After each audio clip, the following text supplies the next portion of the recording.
Hey, welcome to the Vets to CEOs podcast. I have a very special guest today. I'm so excited to share with you. He is a world-renowned real estate investor. He's purchased over $100 million worth of real estate assets, and he's currently working on a $50 million development play. He's also a coach. He's a mentor. He's a prior law enforcement member as well. He's a father, a husband, but most importantly, he is one of my biggest role models and leaders that I look up to. And I'm so excited today, you guys, to share Hector Padilla's story on how he became a self-made millionaire at the age of 29, a multi-millionaire at the age of 30. He retired himself at the age of 38. And now he is truly living the life of financial freedom at the age of 47. With that being said, Hector, I would love for you to share with us how you went from becoming a young paper boy to now being a multi-millionaire real estate investor. Excellent. John, number one, thank you for having me as your guest. I appreciate it. And I hope that my goal for today is to be able to inspire other people to do what I did. And a lot of people want to do what I do now. But what I tell them is do what I did to get where I'm at, to now live the affluent lifestyle. So long story short, I always liked money. Okay, since I was a little kid at 4 years old, I was literally washing dishes so that I would get an allowance so that I can buy my own dozen donuts. So one thing with that is you guys always have to know your why. Why are you doing what you're doing? So at 4 years old, my why was my Winchell's dozen donuts. Okay, true story. Not Krispy Kreme. Not Krispy Kreme. No, back then we had Winchell's. Okay. And then at 5, I wanted to make more money. So I actually got a job stuffing envelopes. And I would make one penny per stuffed envelope. I'd have to do 100 envelopes to make $1. And why did I get that job? Because I wanted to buy gifts for my grandparents for Christmas. And I didn't have any money. So I got disgusted with myself. I was embarrassed at 5 years old, and I decided that I wanted to earn money. So the point with that is that sometimes we'll do more for other people than we will do for ourselves. So my goal was to buy Christmas gifts for my grandparents. So then from there, again, I got hooked on being able to have my own money, and my parents pretty much allowed me to buy anything I wanted to buy with the money that I earned. Okay. So then I got a newspaper route, and I started throwing out the newspaper, and I was selling it door to door. But what I learned was when you have a newspaper route, by the way, the number one job that billionaires have in common is being a newspaper boy. Really? Yeah, number one common job. So I was a newspaper boy, but what I realized was that I had to work 7 days a week. There were no days off because everybody has to get their newspaper every day, and rain or shine, the newspaper has to go out. So as a young man, as a young kid, being 10 years old, I had to get up on Saturdays and Sundays at 5 in the morning to get the newspaper, roll it up, put the rubber band on it, and then go out and pass it out. So there were no days off. And I was capped at how much I can make because my bicycle was only going to take me so far. Right? Back then, huh? I had a T. Murray. Okay. I had a T. Murray back then, and there's only so many newspapers I can carry on those 2 bags on the bike. And so then I got into selling the newspaper. Okay. And I always tell people it's good to learn sales going door to door. Richard Branson, the billionaire, he says the same thing. He says, hey, learn how to sell door to door because you're going to take a beating, and you got to be able to have a smile right after you took that beating on the next door. And that's what helps you become successful in real estate and in any business. So then I got into selling the newspaper, but here's what happened. As I was selling it, guess how many people would buy the newspaper?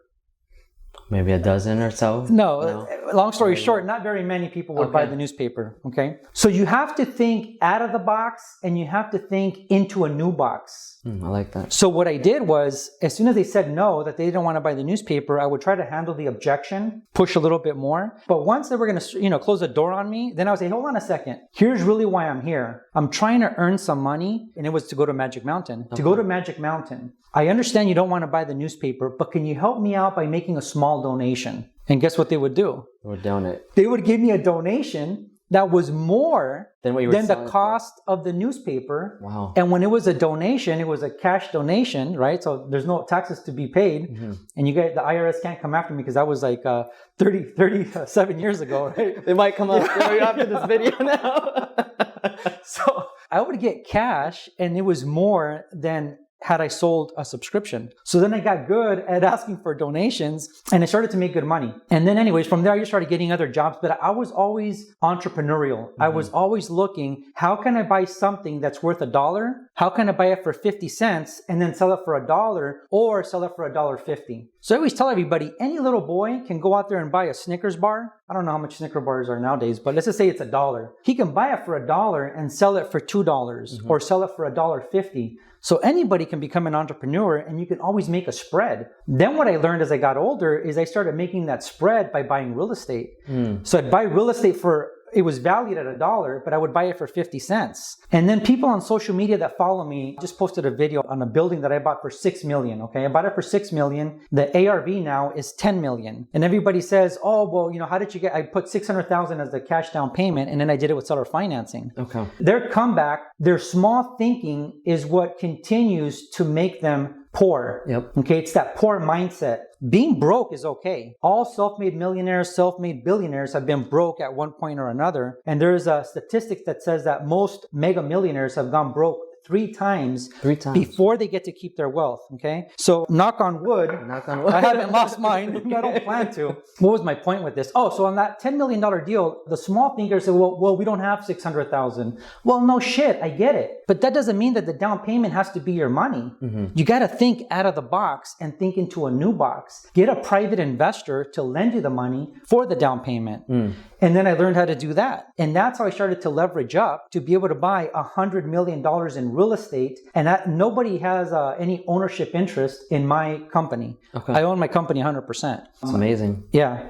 So that was the way I was able to do that, is by raising private capital, using strategic leverage, whether it was seller financing, bringing in a private investor, or bringing in what I call a funding partner. Okay. So that's how you're going to be able to leverage and get into the bigger deals. You got to be able to think out of the box and think into a new box. And I don't even know what your question was. Did I answer it? Your story, how you went from a paperboy to multi-millionaire real estate investor. Okay. And I love how you shared the fact that as an entrepreneur, especially in real estate, you're using other people's money or the bank's money to acquire those properties instead of putting your own money and putting yourself at risk. You guys have to learn the OP formula. And the OP formula is simple. It's other people's money, other people's wisdom, other people's resume, other people's capital. You're basically using OPM, other people's whatever, as leverage to be able to climb up quickly. One of the things that I tell my mentees is I say, look, you don't want to be wealthy when you're 65 or 75. You want to be wealthy while you're young so that you can travel, so that you can drive your dream car, so that you can have your dream home, so that you can live the affluent lifestyle when you're young, not when you're 65 or 75. Yep. You don't know if you're going to make it to 65. We don't know if we're going to make it to dinner tonight. Yep. Literally, right? You guys saw what happened to those sheriff trainees.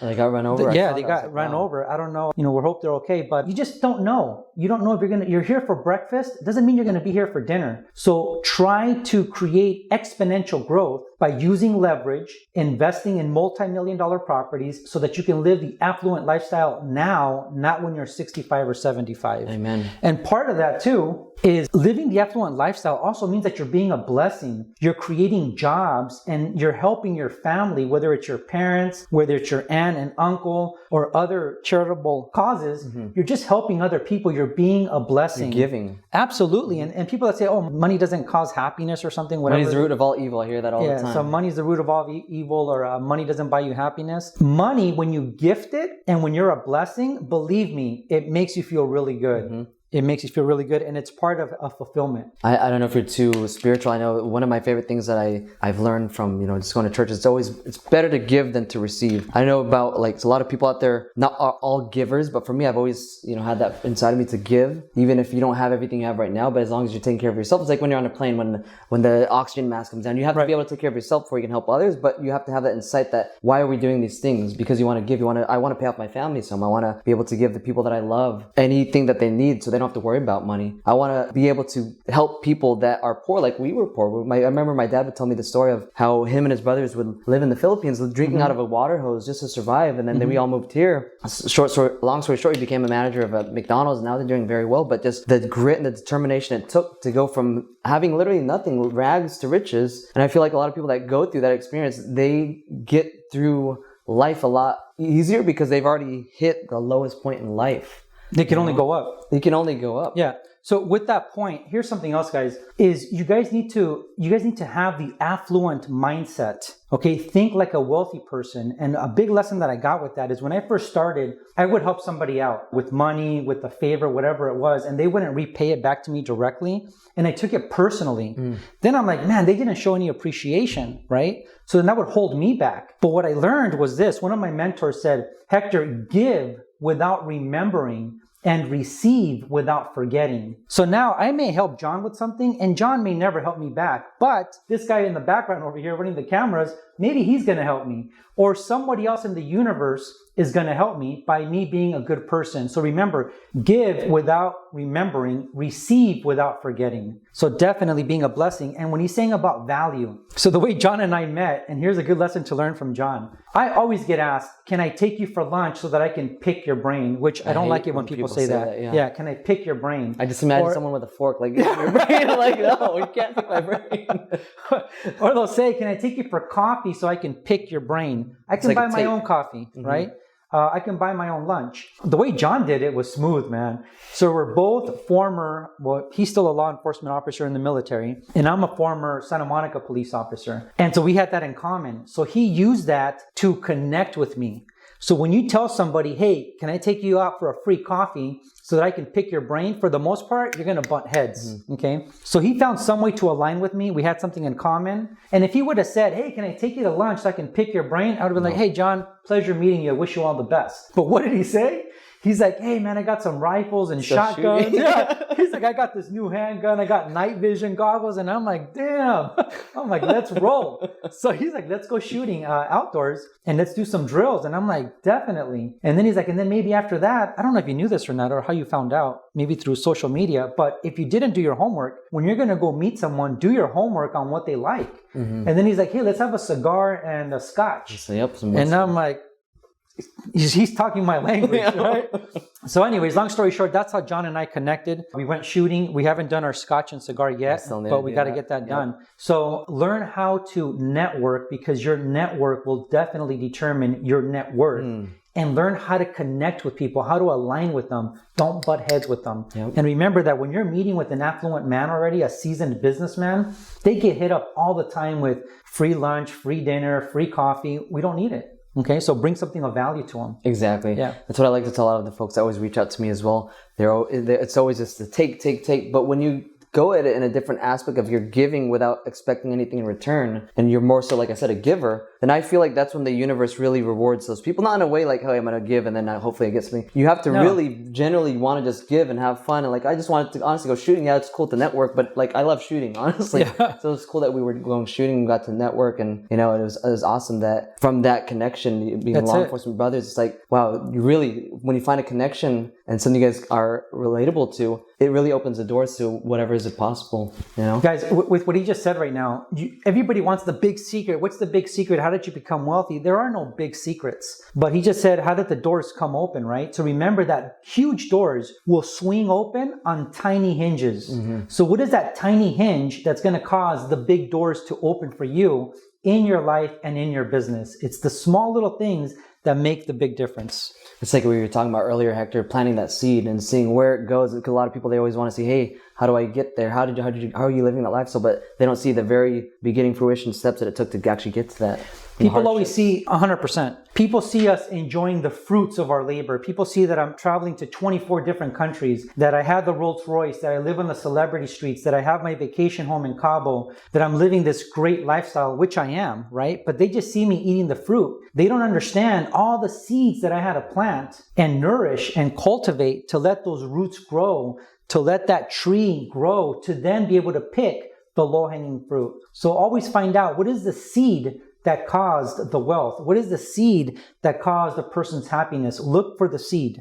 I wanted to ask, Hector, with all of this knowledge that you're sharing with us, truly, I don't think back then there was a lot of information on YouTube. So when you were an up-and-coming entrepreneur, how did you learn all of this information? I know you do a lot of mentorships and you have a lot of mentors. What are some of the things that you have learned through mentorship, and who's your biggest mentors? So great question. So listen, I was a former cop. Okay. So for those of you guys that don't know, cops don't make a lot of money. So when I left the law enforcement, I didn't have a lot of money, right? So I don't come from money. My family has always been, they started off working class, then became middle class, but we weren't wealthy. So when I left law enforcement, I wanted to get into real estate. I always wanted to get into real estate, but my dream was to first become a police officer. So when I first got hired, I got hired as an assistant to a broker. And back then he said there was no YouTube. How old are you? I am 30 now. 30? Okay. No wonder he's asking that question. There was no YouTube. YouTube Academy. There was no social media. We were using a fax machine. Recently, I had a class here at the office, and there was this young guy. He was about 20. And I said how I used to fax out offers, and he raises his hand. And so I called him out, and he's like, what's a fax machine? Okay. So yeah, when I started, we didn't have that many resources. Nowadays, guys, you don't lack resources. You lack resourcefulness. You have Instagram, you have YouTube, we didn't have Google. We had a dial-up network, okay? So you have all these resources that you can use. So capitalize on that and use them. When I got started, we had tapes. I don't know, for those of you guys that are too young, like literally Walkman, cassette tape. Yep. And I had a Walkman. And I would literally buy audio programs on cassette. And all I would do was I was always listening to audio. Always listening to audio. When I would go to sleep, I would get my little Walkman and I had this other little speaker that I would attach to it. And I would be playing tapes on the scripts because I wanted to internalize the script so I became a better salesperson. So as I'm going to sleep, I'm listening to the scripts. As soon as I would wake up, I'd pick up my little Walkman with the speaker. I had the speaker with Velcro onto the Walkman so I can walk around and listen to the script so that I can internalize them. Something that I tell the young guys is everybody, I ask them, do you know what an MBA is? And they'll say, oh yeah, it's a master's in business administration, right? And they want to know if I have an MBA. And of course I have an MBA. But my MBA is a massive bank account. I like that. Drop the mic. All right, we're done. Let's go. And one of the ways that I was able to do that, what the theory is here, is that by listening to audio programs, okay, as soon as you wake up while you're getting ready to go to work, while you're taking a shower, while you're at the gym, while you're driving to and from work, whenever you're in your car, if you're listening to audio programs, the amount of information that you're going to get is equivalent to earning an MBA, earning a master's in business administration, or earning a master's degree. So don't waste your time always just listening to music when you're in your car. I always tell people, when you're listening to music, of course, yeah, it feels good, you know, right? But it's like candy. It tastes good in the mouth. But when it gets to your stomach, what's it really doing for you? Nothing. Versus if you're listening to audio programs or you're listening to a podcast like this, now that's mental protein. That's something that's going to help you build muscle, help you be able to succeed, not just in business, but in life. That is so true. And even like when you're driving, like in this LA traffic, it was like an hour and a half of traffic. Just using a podcast on the drive, you learn so much information from point A to point B that you're already not necessarily a whole different person, but you have so much more information that you can go off that you can utilize. Maybe that information you didn't know about before could help change your business. You know, that's why for like what you said back then, listening to audio tapes on a cassette, it's almost like you were listening to podcasts or masterminds all the time. Absolutely. Too. Yeah. So and then something else is I've read about 1,000 books now, like literally. If you go up to my office upstairs, all the books that are on the bookshelf, they're not there as a decoration. Those are all books that have been not just read, but studied, tabbed, underlined, and journaled. So if you guys are really looking to get to the next level, you got to read. The old saying is all leaders are readers. They truly are. So it's good to listen to podcasts and audiobooks, but there's something about reading and reading a book, not a, what is it that they use, a tablet, okay? Yeah. Not just a tablet, physical, but using a physical book, and something about underlining in blue and underlining in red and highlighting, and then having a journal, which should be your wealth creation or your wealth creating journal, and taking down those notes. That's how you're going to internalize it.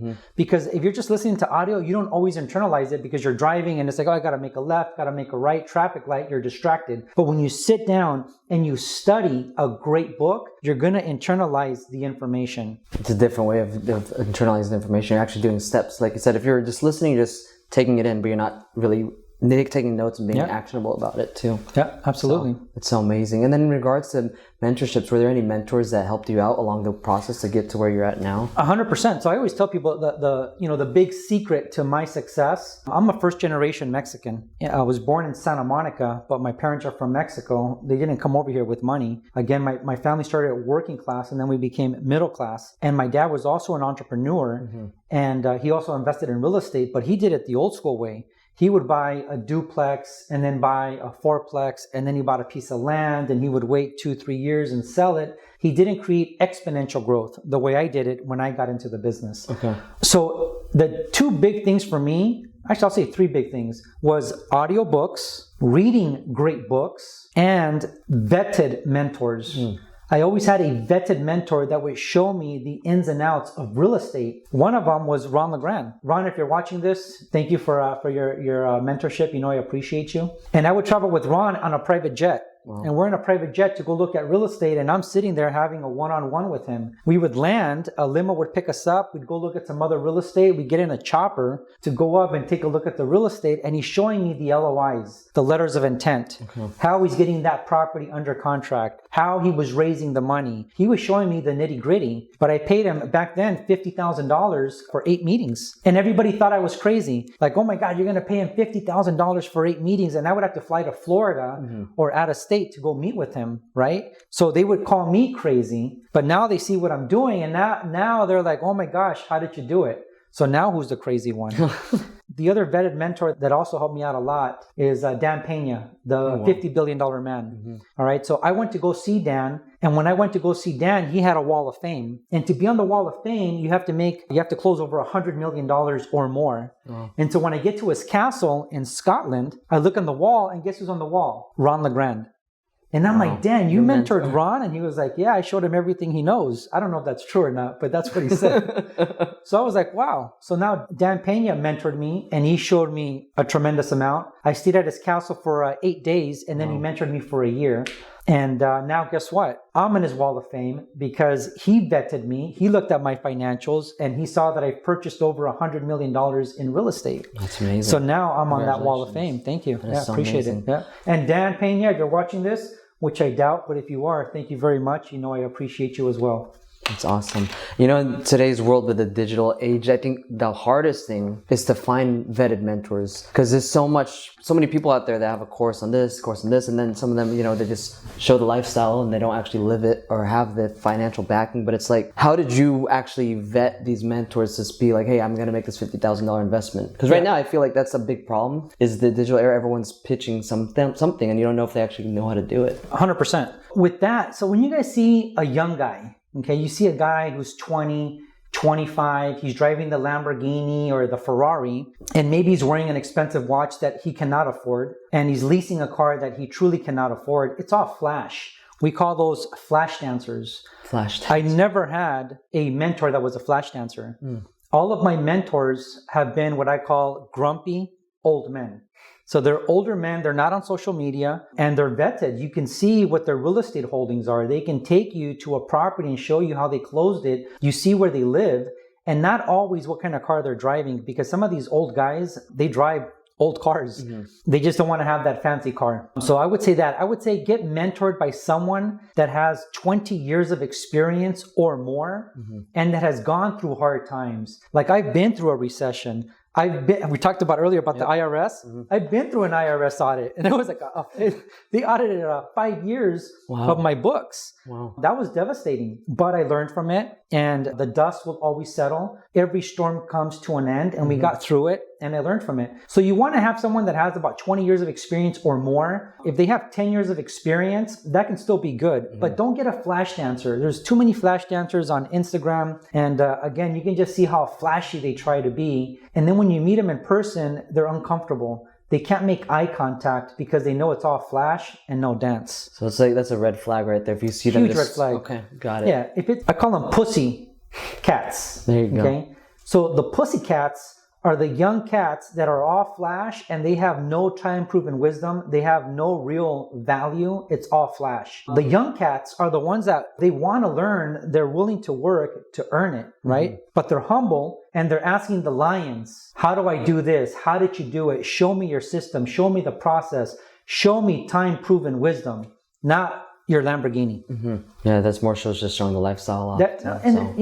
And they're struggling, man. Because I'm a mentor, I have some of those young cats that come to me, and some of them are wearing nice watches, and I'm like, man, you're sporting that fancy watch, but you don't have the time freedom. You don't have the financial wealth. But yet you're wearing a watch and you had to use 3 credit cards to be able to buy it. And they're still making payments on those credit cards and they can barely make the payments. The same thing with the car. You know, they have the car, they're leasing it, which is fine. I lease my car. I had a Rolls Royce and right now I have a G-Wagon and I lease it to my company because it's a write-off, right? So it's okay to do that. But my point is that these flash dancers can't really afford the cars. They cannot afford the lifestyle. They're knee deep in debt. This one flash dancer that comes to mind, he actually just went on social media and he's saying how he was so overwhelmed in debt to have the Ferrari and to have the apartment that he thought about committing suicide. He was all stressed out. Wow. And you don't want to put yourself in that situation. No. Don't try to impress so many people that truly don't care about you. Just get down to work, follow time-proven business fundamentals, and get a vetted mentor. What I call the grumpy old men. Grumpy old men. Yeah. So like these gray hairs here, I earned these. Those are your stripes. Those are my stripes. So I'm now considered, I'm not a grumpy old man, but I am a vetted mentor. Things to do is be an entrepreneur. If it was easy, everyone would be successful. But something I've struggled with, like what you were saying earlier, especially on social media, posting content. For me, at least, I'm still young. I'm always thinking about, hey, or sometimes I'm comparing myself, like, how come, I'm not at this level yet? And I don't know if you ever experienced imposter syndrome. I've never experienced it because I was never a flash dancer, right? Number one, but I've heard of that. I haven't experienced it, and it's okay. A lot of people, even though they're actually successful, they still experience that syndrome. So it's okay to do that. But at the end of the day, what happens with social media is that everybody wants to live this fancy lifestyle, right? And I think what I tell my mentees, and everybody's pushing the business plan. What's your business plan? What's your business plan? But they have it all wrong. First comes your life plan. What kind of lifestyle do you want to live? That comes first. And to me, that one word, lifestyle, that means what kind of car do you want to drive? What kind of home do you want to own? What kind of neighborhood do you want that home to be in? What kind of dinners do you want to go to? How much are you going to spend on going out every month? If you're going to have a vacation home, how much is that going to cost you per month? Then you figure that out. For some people, it's going to be $10,000. For others, it's going to be $50,000. Once you hit $100,000 a month, you're living pretty plush. But let's just say you want more, that's fine. So then you do the reverse math, and then you create that the way I did it with passive income by investing in real estate. So now you no longer have to work. Now you're working because you want to work, right? So do the reverse math on how much money do I need per month to live your dream lifestyle. There you go. And you may start at this level and eventually you got here. Like when I got started, I thought $10,000 a month was a lot, right? But then I hit 10,000 and I was like, wow, this isn't that much. Then I thought 30,000 was a lot, right? But then I got married and now I have a little girl, and guess what? Kids and wives are expensive. Okay. So the amount of money you have to make per month is going to start to go up, but start somewhere. Have a number in mind, create that with passive income, and continue to grow. And part of your lifestyle, part of your life plan is everybody talks about, well, what do you want? Well, what do you want? Okay. So that is important to know what you want, but it's also critical that you know what you don't want. Okay. So I don't want to have a monster of a business that eats up my time for breakfast, lunch, and dinner. I love having my time freedom. That's one of the big things that I enjoy so much. What else do you not want? I don't want to drive in traffic every day to get to my office. I don't want to have to work on the weekends. I don't want to have 100 employees or 1,000 employees. I don't want to have to fly out of state to go to a meeting. I don't want 8 a.m. meetings. I don't want Zoom calls at 8 a.m. Now, I'm going to be 50 pretty soon, right? So I'm living a different lifestyle. If you're in your 20s and you got no kids and you're not married, it is go time. When I was single, I was working 10, 12, 15 hours a day. I was working 45 days straight. But guess what? I loved it. I was in the zone, right? So if you're in your 20s, even in your 30s, and you don't have kids and you're not married, it's go time. Put in the hours. Enjoy the journey. Enjoy the good fight. Yep. But once you're in your 40s and going into your 50s, you should start having some of that passive income coming in, and you should not be working 12, 15-hour days anymore, okay? If it's something you want to do, like Dan Pena, he's just a workaholic and he loves it, then to each their own. Yep. What's right for him is not going to be what's right for me, and what's right for me may not be what's right for him. And that's perfectly okay. But again, first have a life plan and then back it up with a business plan. I like what you said there, because you're painting the vision of the lifestyle you want, and the business plan is what's going to make that vision come true. A lot of times we reverse it backwards. We put the business plan first, and then from that I'm going to get my life plan. But I also love the fact that when it comes to when you reach a certain age, maybe your goals might change, maybe your wants and needs might change. Like for you, what you're saying, you don't want to have a big company where you're going to meetings and all that. I'm the same way. Even I'm at 30, I'm like, I don't want to go to meetings every single day. I don't want to work on the weekends. So that's why I got out of the military, active duty. We were always working weekends, missed all the holidays, missed my family's birthdays, weddings. And I was like, life is so short. When you experience a near-death experience like I did a year and a half ago, that's what made me jump ship from the military. I'm still in the reserve, but when I left active duty, I went into real estate. But I remember I was in the hospital. I had COVID. I had pneumonia. I was coughing blood. It was really bad. And I bought my real estate books when I was in the hospital. And I was like, screw it. I'm getting out. I'm going to pursue my passion, because if I were to die right now, would I be happy with what I'm doing right now? Honestly, no. Okay. So I was like, I'm going to jump ship, do what I want in life. And even if it doesn't work out, at least I'm going to have taken a chance, tried, and then pivot. So I got into real estate, and then that's how we met as well. But just a lot of people are always on the fence and scared to leave their 9-to-5. And that's what I love to talk about on this channel, Hector, is taking the leap of faith to leave your 9-to-5 and truly become your own boss. How did you navigate life to set yourself up to be able to do that, to where you're living that lifestyle of, hey, I don't have to go to the office every day. I don't have to work on the weekends. I don't have to travel out of state. I don't have to have 200 employees to be successful. So a couple of things with that. God, I just lost my frame of thought. And I normally, whenever I'm doing this, I have a yellow pad so I can write down my notes so I don't forget. I have ADD, attention, what do they call it? Attention deficit disorder. Right, but I don't call it that. I call it attention deficit advantage. There you go. Right? It's my advantage. So two things before I forget, okay? So one is making that pivot, and how do we do it? And the second thing is, I always ask young people, who are you studying? And they'll say, I'm studying Cardone. I'm studying Tony Robbins. I'm studying Richard Branson. But here's the question. Are you studying yourself? Do you know yourself? Do you know what you want, and why do you want it? Right? Nobody takes the time to sit down and say, you know what? Let me talk to myself. One time I was at Inglewood PD, and I was talking to myself, and this cop comes out and says, are you talking to yourself? And I said, absolutely yes, for two reasons. Number one, I like listening to an intelligent man speak. And number two, I want to speak to an intelligent man. That's when you were a cop still? No, this is recently. Okay. And I said, and that's why I'm talking to myself. But here's my point with that. Guys, it's good to study other successful people, but study yourself. What do you want, and why do you want it? So many of you guys are saying, I'm going to become real estate investors because you want all this money. But is that really what you want, right? What is it that you really, really, really want? So that's number one. And for me, I did want to get into real estate. Okay, so now how did I make my pivot? Again, being a cop, I didn't have a lot of money. So I got a job as an assistant to get paid to learn real estate.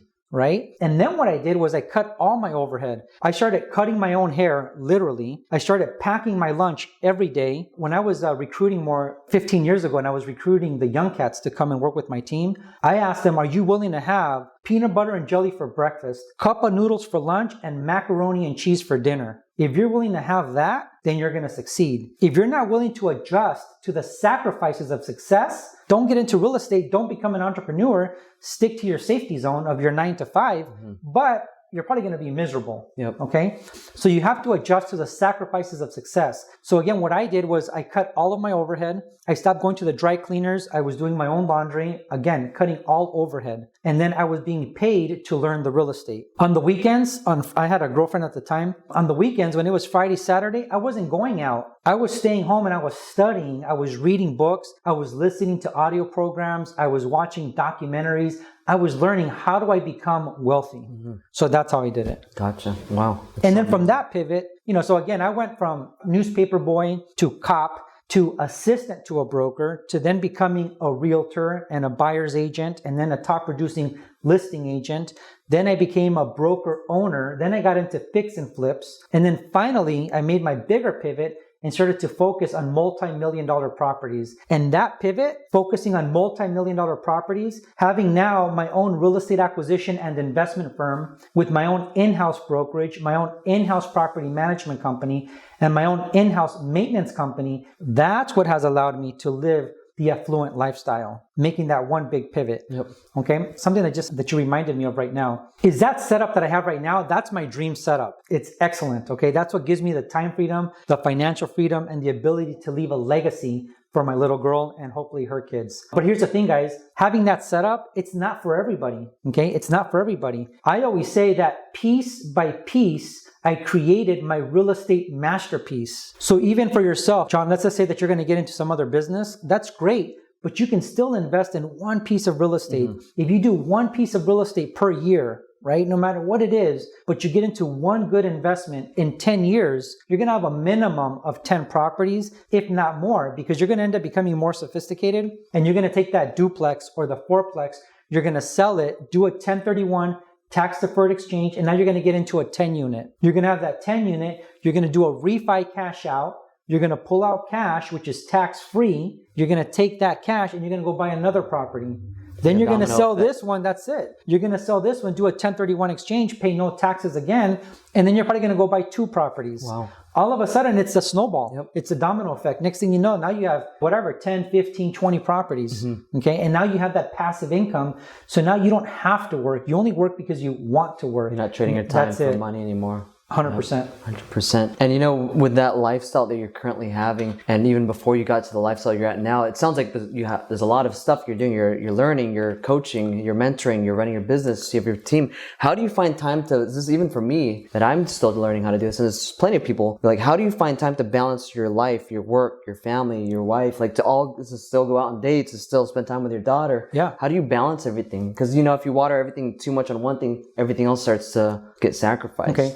So it depends at how old you are, okay? Where you are in life, whether you're married and have kids or you're single, okay? But one thing that has helped me tremendously is I have learned the difference between financial goals and values. So I'm guided by my family values. My family comes first, and then my financial goals come second. Your financial goals are going to change. You know, you may say, oh, I want to become a millionaire, which means 1 million. Now, John, in today's market, having 1 million, that's the new middle class. Like, 1 million is not going to do much for you, right? But anyways, your financial goals, you may say, I want to become a millionaire and have $1 million.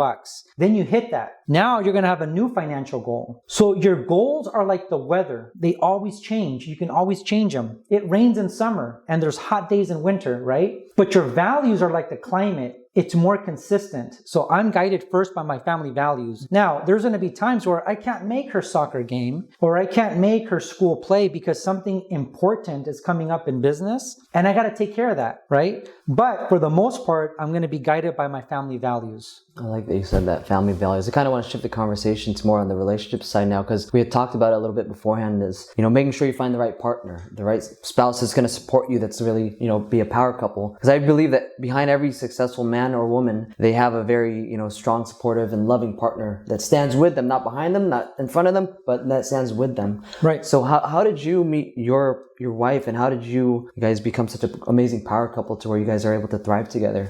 So, excellent question. How I met my wife, that's a long story. That's for another podcast. Okay. So we won't get into that one today. But long story short, you definitely want to meet the right woman, and you got to know what you're looking for. Like, what do you want in your ideal woman? And for me, my wife, Patty, she always told me she doesn't want to be a stay-at-home mom. She doesn't want to be a stay-at-home wife. She wants to work, right? That gives your power. That makes her feel good. She wants to come into the office, but not every day. And she's no longer working 8 hours a day. She's working, give or take, 4 hours a day, but by choice, because she enjoys it. So now, once you identify what you want in a woman, you also have to identify what you don't want in a woman and write it down. and then become that man that's going to attract that caliber of woman. And you don't have to work with your wife. And if your wife wants to go off and do her thing, let her do her thing. My wife and I work together. And one of the reasons why we work well together is because she's our operations director. So she runs with that. I don't micromanage her. I have faith that she'll take care of business, and she runs operations. I'm part of the acquisitions. I'm part of buying, selling, and raising capital. And she doesn't interfere with me. But we still meet, and I'll tell her, hey, look, I'm looking at this deal. What do you think? And we bounce back ideas. Okay. And the same thing with operations. When she needs help, she'll come to me and say, hey, I'm going through this. What do you think? What do you recommend? And we talk things out. So it's finding the right person and knowing what you want in them and what you don't want in them. I love that. I think that's the most important thing is what do you don't want? What do you not want in a partner? Absolutely. If you could know what you don't want, you kind of weed out a lot of the candidates already, the people that you're possibly wanting to spend your life with. That's amazing, man. And you got to have that chemistry. And guys, for you young cats out there, you may meet a woman and she's beautiful and you have a strong attraction to her, and that's normal, but you got to look inside and see if does she have brains, right? Because that's what's going to keep that relationship together is her being an intelligent woman and both having those family values and you guys both having the same goals and supporting each other and encouraging each other and pushing forward every day. Yep. No, I love that you mentioned the shared values, the same ethics, and just going the same route. Because if you guys are two different people going two different ways, it's not going to work out. And Stephen, I was sharing with you earlier, like my girlfriend and I moving to Prague, it's like, well, we have the same values, we have the same goals, we have the same vision. We are, complementary to each other, like you said, with you and your wife, with your business. So I feel like, if a lot of people would just recognize what do you not want on a girl and what do you want in a partner, it doesn't have to be just a girl, then it really will help you set yourself up for success. Because I feel like if you're with the wrong partner, that can really affect your lifestyle and your business too. Oh, it's not gonna affect it. It's gonna infect it. It's gonna infect it like poison, and it's gonna kill your drive. So guys, listen, a couple of things on, the way my wife and I get along well together. Okay. So we've been together now 15 years. Okay. I still date my wife. I still take her out to dinner. We still dress up. We go out and we have fun together. So don't stop dating your wife. Now, when you're a newlywed, you got to sit down with your wife and let her know. And even before you become a newlywed, before you're even thinking about marriage, you got to sit down and have a heart-to-heart with her and let her know, listen, Monday through Thursday, it's go time for me. I'm going to be putting in 10, 12, 15-hour days. On Friday, I'm going to work 8 hours. Friday night, it's date night. Saturday morning, I'm going to work 4 hours. Then we're going to have sexy Saturday. That's what I call it. I can't tell you. Okay. Next podcast. That's in the next podcast. Okay. But then we have Sexy Saturday, okay? And then we have Sensational Sunday, which is more family time. But you have to let her know that you're not going to be there every day for dinner, especially Monday through Thursday. Monday through Thursday, it's going to be go time. Yeah. But let her know, like, listen, sweetie, I'm going to go on this run, and maybe it's going to be a 3-year run. It might be a 5-year run. It shouldn't be more than 5 years, but let's just say it's more than 5 years. It's a 7-year run. She needs to support you and understand that she needs to adjust to the sacrifices of success, right? Yep. Because it's for the both of you guys. It's not just for you. And it's not just for, listen, when you create wealth, you're not just a blessing to yourself. I'm not just a blessing to my wife, but I'm now a blessing to her family. I'm a blessing to my family, and I'm a blessing to my little girl and to other people, right? So you got to put in the work. There's a lot of sacrificing involved, but the payoff is well worth it. Definitely true on that. And we were talking about sacrifice and hardships. I shared with you a little bit earlier when we were off camera. Hardships, like for me, when I separated from the military a year ago, I started to experience anxiety attacks, depression, and 10 years in the military, I never experienced that. Yep. But when I separated, when I took the leap of faith to really, become my own boss and pursue what I wanted to do, I was trying to figure out, why am I experiencing this? Am I going to live like this the rest of my life? And you shared with me a little bit about anxiety and depression. I would love for you to share with our audience. Like, it's completely normal to have those experiences, especially when you're used to being on the go and then all of a sudden something changes. Yeah, 100%, guys. It's okay to have depression or anxiety, right? And this is part of knowing yourself and sitting down and talking to yourself and journaling. I'll share a story with you. When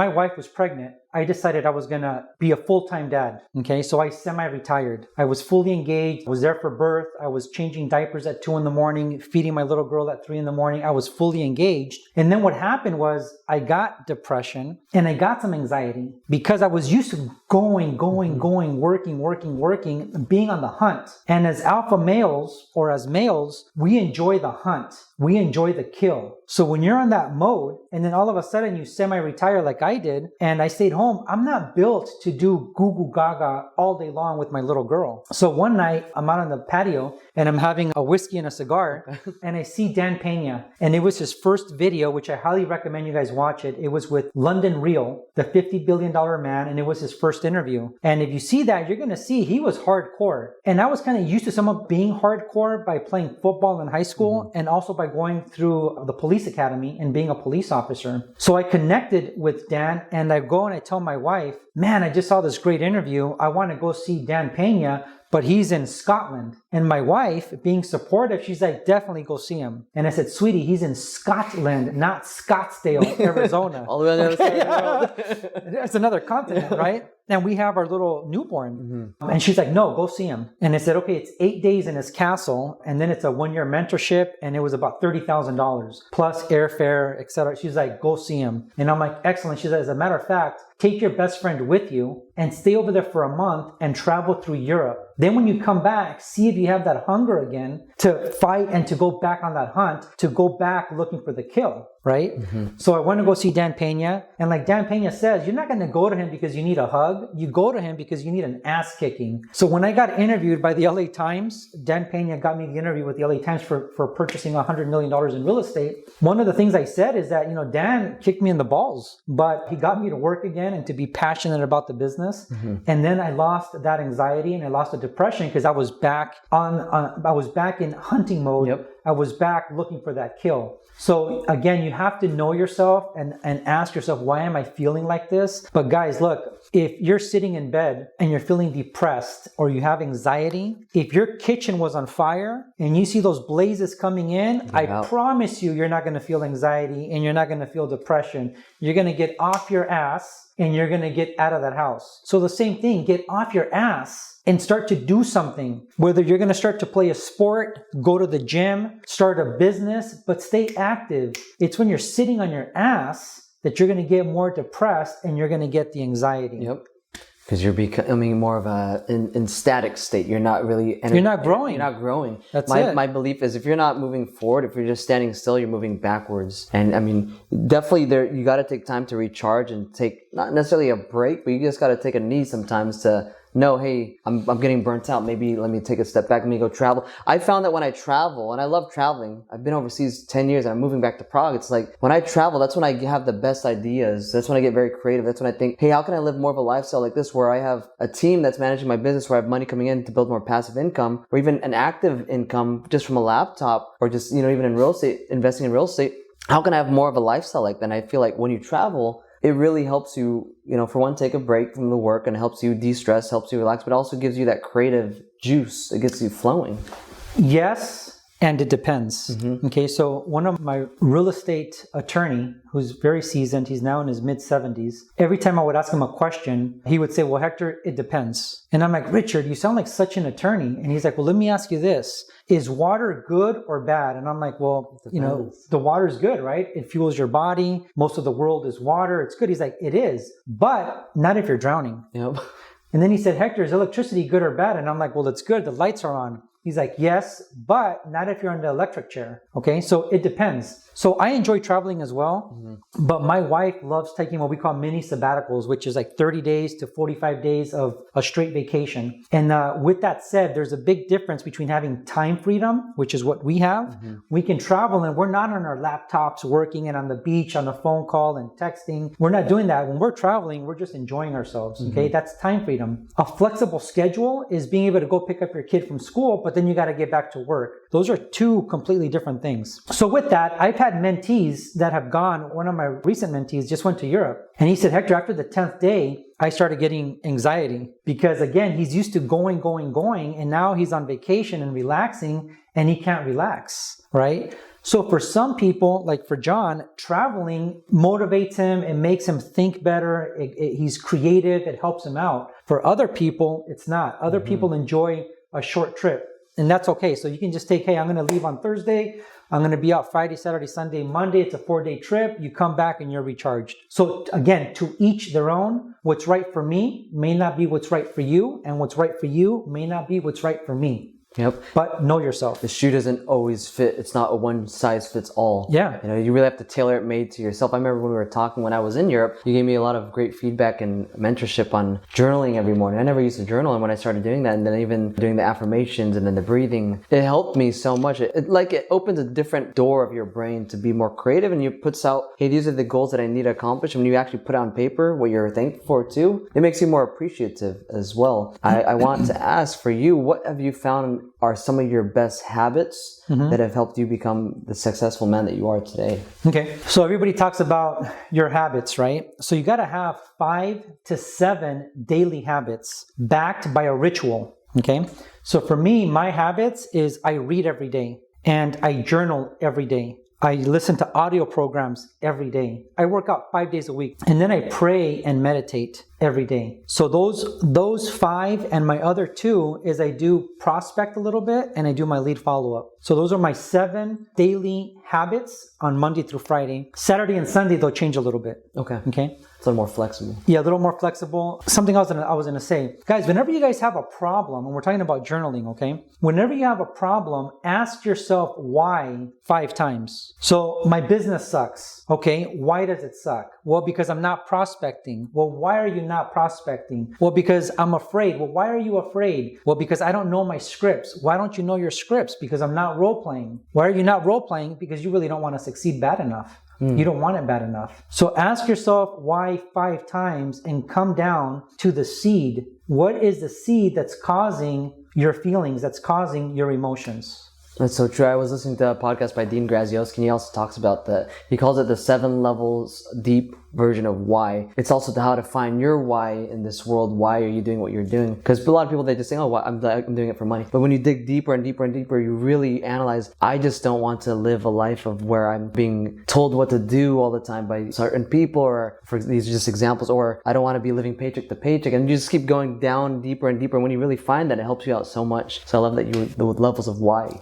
Absolutely. And when we're asking ourselves why 5 times to come down to the seed, there's different causes and effects to what you do. Okay. So for example, working out. Okay. So why are you working out? Well, because I want to be healthy, right? And what is another layer, like you're peeling an onion? What's another benefit of working out? Well, you get to network. As a matter of fact, one of the ways that I met one of my first, what we call a whale, and a whale is someone who's giving you money to invest, was at the gym. So he saw that I was driving a nice S-Class Mercedes, and I literally had this cheesy magnet. Can't believe I did it, but I did it.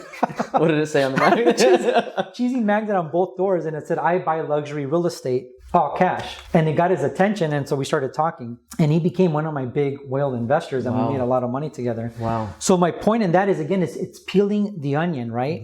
So yes, you're working out, but it's because you get to go network at a gym, or you're going and you're taking a boxing class and you're networking there. You feel better about yourself. You look better. You're healthier and you're fit.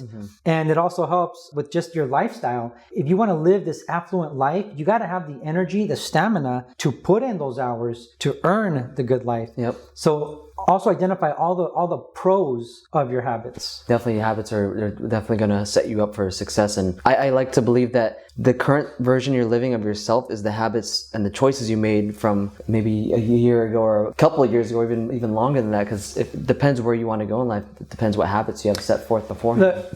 If you show me your 5 to 7 daily habits that you've done for the past 5 years, I will clearly show you why you are where you are, whether it's good or bad. Okay. Something else I tell people, if you want to be healthy, wealthy, happy, and wise, do what healthy, wealthy, happy, and wise people do. And that's part of those 5 to 7 daily habits. Yep. Keep it simple, guys. It's not rocket science. But a lot of you guys don't want to hear that you have to work and that you have to adjust to the sacrifices of success, and you want a magical pill. And that magical pill does not exist. No, definitely does not exist. I like to always talk about, like, with networking and relationships, I feel like relationships really are, for me, it's what's helped me get to where I'm at, because if not just of what I've been able to do, but because of the people that I've done it with, the people that have helped me get to where I want to go because it's helping benefit them as well. With your experience in real estate and networking, what have you found in regards to relationships, and why is that so important to be able to build relationships, and what tips do you have maybe for someone that's not charismatic or they don't want to meet people?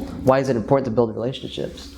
Relational capital. Relational capital is huge. I was recently in a 1031 exchange, okay? And so I met this guy and we ended up becoming, he's kind of my mentor, but he doesn't know it, but he is, because he knows way more about real estate than I do. So I'm in a 1031 exchange and I can't find my up leg. So then I've never done a triple net lease on a purchase, right? So I see this Bank of America and I think it's a great deal. I'm looking at it and I'm like, wow, that's a great deal. So I'm like, you know what? Let me call him. Let me call Steve and find out, because he buys triple nets. He has gas stations, he's got grocery stores, etc. So he knows the ins and outs. So I give him a call and I say, hey, Steve, I'm looking at this Bank of America. What do you think? And he says, send me the OM, the offering memorandum. I send him the OM. He looks at it. We have another call and he's like, don't buy it. I'm like, why? He goes, look, that Bank of America building, it has way too much square footage. Banks don't need that much square footage anymore. So they're not going to extend the lease. Right? Mm-hmm. He's like, look, the lease is about to end and they have the right to extend the lease by 3 years. But if they haven't extended it yet, they're not going to extend it. Look at the building. It's already run down. They're not putting any money into it. Once Bank of America leaves, who's going to take that big building, that big bank building, and how much are they going to pay on a lease? So now it's not going to be worth what you're buying it for. Mm-hmm. Then he asked me other questions like, how much do they have in deposits? So we looked that up. They had strong deposits, but again, they're not going to extend the lease. So at the end of the day, by having that relational capital, by having that vetted mentor, I was able to make a call that saved my ass from making a bad investment. Mm-hmm. So again, guys, you got to be able to, when you meet the lions or you meet the older cats, bring something of value. They have to be able to see in you when they were the young cats and be like, man, you know what? Like John. Okay, John is a young cat. You're 30, right? Just turned 30. All right. So he's a young cat. My back, the military, my back, my knees. But he's a young cat. And if you guys ever have the privilege of meeting him, you can just feel he's got good energy. He's a good guy. He's a hard worker and he connects with people. And that's one of your gifts. One of his gifts is that he knows himself and he knows how to connect with people. So that's what you want to do, is you want to be able to bring value to somebody. And the old lion has to see himself in you and be like, man, when I was 20, that was me. I was like, go, go, go. I was on the hunt. I was out there killing deals. Mm-hmm. They want to see that in you. And they're like, all right, I'll help you out. Right? I like that you brought up your old self. So this is a question I loved asking a lot of people when we're closing on our podcast, is if you can go back and talk to your old self, your younger self, tell yourself one thing that you would change that would maybe benefit your family or yourself, etc. down the road, what would that one thing be that you could go back and tell yourself? Oh, so that's a simple one for me, guys. So listen, if you know what you want to become, when I left the police department, I knew I wanted to become a real estate investor and I wanted to invest in apartment buildings, okay? But out of fear, what I did was I did what I call the reverse circle. So the closest point between 2 points is a straight line. So I should have gone from where I was at being a police officer, and I should have gone to go work for someone like myself that was investing in apartment buildings and commercial real estate. But out of fear, what I did was I went to go work for a broker. I never wanted to be a realtor or a broker. And I went on this reverse circle from being an assistant to a broker to then being a buyer's agent, a listing agent, a broker owner, fix and flips. That reverse circle took me 15 years. Wow. 15 years. And I finally said, when I went to go see Dan Pena, I'm done. That's not what I want to do. I want to become a full-time, sophisticated investor. And that was that straight line. Mm-hmm. So that's what I did. I became a full-time real estate investor. So the biggest mistake I made was going in what I call the reverse circle. Okay. And we go on that reverse circle because of fear, because we don't know exactly what we want and how to get there. But again, the closest distance between 2 points is a straight line. Whatever you want to do, somebody's already doing it. So go find that person, bring them value. Don't knock on the door, kick the bitch down. Okay? Blow it up. We're both former law enforcement. It's like, man, put on your boots and kick that bitch down. Introduce yourself with confidence and charisma and ask them, hey, can I sit down with you for 9 minutes? Why 9 minutes? It's an odd number. And they're like, why 9 minutes? It hooks them. All I need is 9 minutes. And ask them some good questions so that they can engage, and they're going to end up giving you more than 9 minutes. Okay. But if they don't honor that, do the 9 minutes. Whatever they tell you to do it. Come back and say, hey, listen, I did what you told me to do. Here's where I'm at. What's the next step? And that's how you're going to do the straight line from where you're at to where you want to be. So again, whatever you want to do, whether you want to do stocks, whether you want to open up a restaurant, whether you want to be a top producing realtor, or whether you want to be an affluent and sophisticated investor, somebody's already doing it. Find that person and have them become your vetted mentor. So if someone wanted to be guided by you and be put under your wing and be mentored by you, what are some ways they can reach out to you? What is a program or mentorship that you might be offering? Excellent question. So again, my number one thing right now are my family values. So I'm very involved with my parents. My parents are elderly. It's my first marriage and I don't want to get a divorce. So I invest a lot of time with my wife. I have one little girl. She's 8 years old. I'm going to blink and she's going to be 13. And when she's 13, maybe she wants to continue hanging out with daddy or maybe she doesn't. So I'm very selective with who I mentor and I protect my time a lot. Okay. My other priority is my business. It takes time to be able to run this size of a business. But again, I'll mentor a couple of people. If you're interested on one-on-one mentorship where you come into my office and I help you take your existing business to the next level or your lifestyle to the next level, you guys can email my office, info@hpcinvestments.com, info@hpcinvestments.com. I also do my best to post quality content on Instagram. And on Instagram, what is it called? Hashtag? Is that what it is? Or at sign. At sign? Yeah. Okay, so I'm my chairman, HP, Instagram. And something else, guys, on Instagram, ask a good question. If you're going to DM somebody, if you ask them a good question, they're gonna reply. If you just put the little fire thing or the just thumbs react, up, right? Like you're not gonna get that good of a reply. But if you make a smart comment on one of their postings or you ask a good question in a DM, that's a good way to engage because they can see that you're intelligent and that you're asking good questions. Okay, so those would be the two ways. And we'll have his username and his email on the links below that you guys can click. And to close things out, I love that with Instagram right now, a lot of people don't utilize Instagram and social media the way it should be used. Really, like after we met, we stayed in contact via Instagram, and then that's how we're here today too, is just keeping those relationships flowing. It's like you're building a bridge through social media. You're thinking of it in a different way. Instead of consuming and just scrolling and scrolling, you're using it to benefit you and the person that you want to do business with, et cetera, et cetera. So you guys give Hector a follow on Instagram. Hector shares a lot of great information, especially on becoming your own boss, being a real estate investor. And just, I love that you're very family oriented. That's what I'm all about too, is I want to be successful. I want to have a business, but the root of it, family should always be first too. So I love that you really are at your heart, is that's what you're big on. So you guys, I hope you guys enjoyed this episode on our Vets to CEOs podcast. If you guys have any questions, fill it down below in the comment section and give Hector a follow. Thank you, Hector, so much for your time. I really appreciate it, brother. Thank you. Appreciate it. And we definitely got to do some shooting sometime and a whiskey. Whiskey and cigar. We're going to have Whiskey Wednesdays and we'll do another podcast or something, right? For sure. All right, guys. Thank you so much. I appreciate you all. And as I always say, make it a great day. There you go. Peace.